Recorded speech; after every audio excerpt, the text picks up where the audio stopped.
Yo, what up YouTube?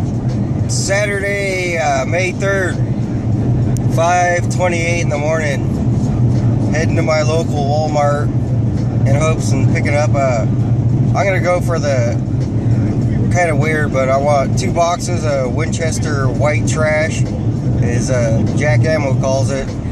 Those 2 boxes will finish filling one of my cases, and then I'll take a Golden Bullet 225 pack. That's what's coming in today. The white trash 333 and the Golden Bullets. I actually passed up on the white trash yesterday. It came in. And then today I seen they're getting the white trash and the Golden Bullets, so I guess it's a good day to go. You don't have to be, 1 through 3 online to get you some ammo, since they're gonna have 20 boxes. I could be up to, number 6 and still get my 3. So that's it. I'll see you when I'm there. Peace.